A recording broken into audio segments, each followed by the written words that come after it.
Hello and welcome to Frontrunner Motorsport. This past weekend could have been called Aussie Weekend, because that was where most of the action was. I have already covered for Formula 1 in this video, so check that out. In this video we'll be looking at everything else that went on at the weekend. This includes Formula 2 and 3 from Melbourne along with the V8 supercars, the IndyCar $1 million race from some private club for rich bastards, NASCAR from COTA and their first road race of the year, and we also had Brazil stock cars from Velocita, Brazil. So with all that action to get through, make sure you subscribe to the channel and let's jump right into the video. Formula 2 was racing alongside Formula 1 for the third round of the year. The sprint race started with a right old mess. Pepe Martin made one hell of a start and then collided with his teammate Isaac Hadjar, crashing and taking Gabriel Bortoleto out in the process. Shortly after we got back to racing, Andrea Kimi Antonelli would spin and take Richard Verschoor and Paul Aron with him, and brought out another safety car. We lost almost half this race to safety car laps, but Isaac Hadjar took his first win, which was then taken off him for the opening lap contact, so surprisingly, Roman Stanek took his first Formula 2 win and his first points for the year. The feature race was much better, no contact at the start this time, except for race 1 winner Stanek getting turned around.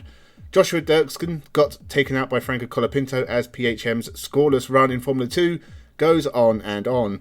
Shortly after that, the soft shod runners all came into the pits and went on to the mediums. Dennis Hager then crashed and brought out the safety car, ruining any chance the drivers who started on mediums had for winning the race, as it was too early to pit for softs.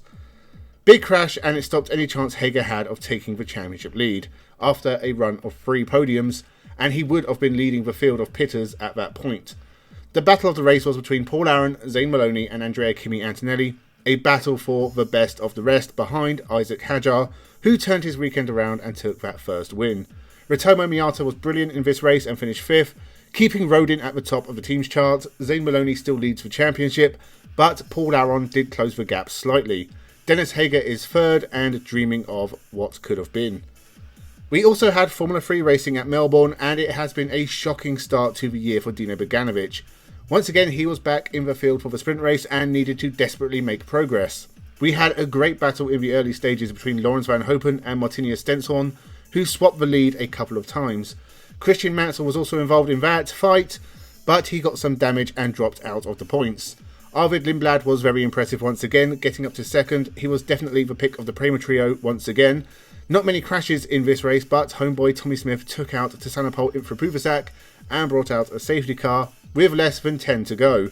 Didn't stop Martinius Stenson from winning his first Formula 3 race, ahead of Lindblad and Van Hopen. Several cars went off at the start of the feature race, including Tsanopol Infrapuvasak again. Joining him on the sidelines this time were Sophia Florsch, Tommy Smith and Joseph Loke, whilst Tim Tramitz had a puncture.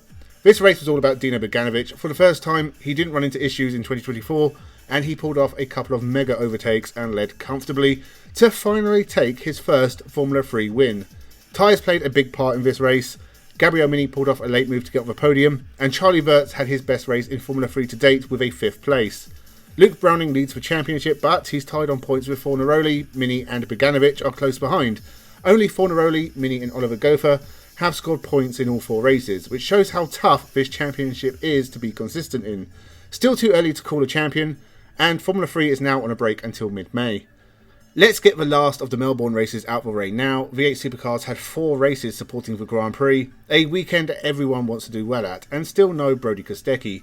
The Triple Eight duo looked like the team to beat, and once Will Brown passed Anton Di Pasquale, they led 1-2. Not too many incidents at the start of race 1, James Golding got turned round, and Jackson Evans rearranged the back of his Camaro. An okay race, but not too much happened, and Brock Feeney won.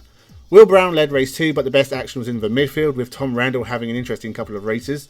Brock Feeney moved past Cam Waters for 2nd, and the pair made contact, letting Winterbottom through. Will Brown wins race 2. There was some questionable driving from Cam Waters this weekend, and no moment was as questionable as taking himself and Matt Payne out of race 3, leaving for Triple Eight cars 1-2 again. Waters may have been angry, but he initiated contact and put his car where he shouldn't. He was never going to get round the outside there, and Matt Payne was rightfully ahead. After a long safety car period, not much racing was left, but we got a good last lap fight between Will Brown and Chaz Mostert. Feely won again, and another Triple Eight 1-2. The final race was led early by Matt Payne, again, and this time it was Chaz Moster who pushed him off the track, and Triple Eight soon found themselves near the front behind Nick Percat.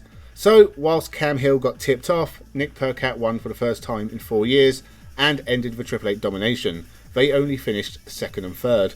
There was some good racing, but the Triple Eight pair easily dominated the field, and that says everything you need to know about V8 supercars in 2024.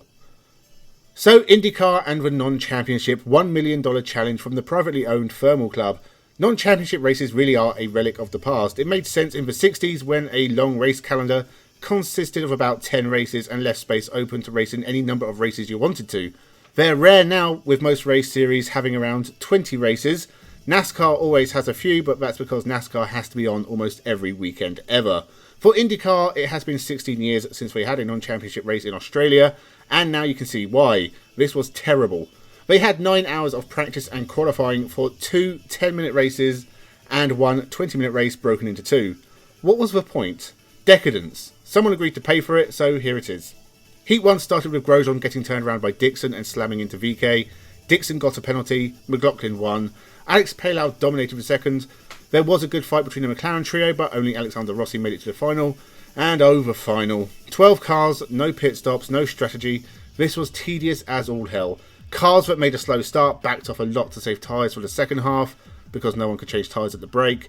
But if you didn't have a brake, no one would do anything because overtaking was near impossible. Alex Palou won the race and $500,000. I'm sure he needs it for the legal fees. NASCAR had their first road race of the year at the COTA track. Christopher Bell was once again running at the front and having a really good fight with William Byron that went into the second stage. Hey, NASCAR, your racing is more interesting on a track than it is on an oval. Do you want to do anything with that information? Maybe if you only had 12 road races and 10 ovals a year, your series would be bearable. Maybe just run it like a normal race series as well, and not like the NFL. Only America likes the NFL. No one else gives a shit. We have real sports. Kyle Larson got spun by Bell after the pit stops. I'd say a fellow title contender, but that doesn't really matter in NASCAR. My boy Kamui Kobayashi was racing in America, but got taken out by Ricky Stenhouse. Screw you, Stenhouse. William Byron was at the front for most of this race and took the lead from Ross Chastain with 20 to go. William Byron won a race with no big crashes or yellow flags, a perfectly entertaining NASCAR race. Sadly, Shane Van Gisbergen and Kamui Kobayashi were pretty anonymous here, but I still enjoyed this one. Back to the ovals next weekend. Finally, we have a Brazil stock car from Velocita. Felipe Massa has really found his groove again. It only took him 15 years to win a race, but he's a top driver once again. I don't think a first Brazil stock car title is out of the question. Maybe he can win his court case and be crowned the 2008 Formula 1 champion. Maybe he will keep on amassing wealth. Felipe Massa passed an ailing Alain Coder for the lead with 5 minutes left, and held off Ricardo Zonta for his third stock car win in the last 6 races. Not bad after not winning the previous 70. Unfortunately, the second race didn't happen due to heavy rain, so Felipe Massa is your championship leader as we head to Interlagos in a month's time for round 3. So that was all the action from the past weekend. It was a bit of a meh weekend, if I'm honest. The best race was the Formula 1, which I never thought I'd say. Other than that, Formula 2 feature race was alright, I guess. Hopefully next weekend will be better with racing from Tokyo and the first Formula E to come from Japan, Alton Park and the start of both GB3 and British GT for 2024, and of course NASCAR from Richmond. So leave your thoughts in the comments below. What was your race of the weekend? Remember to subscribe to the channel. Thank you for watching and have a good one.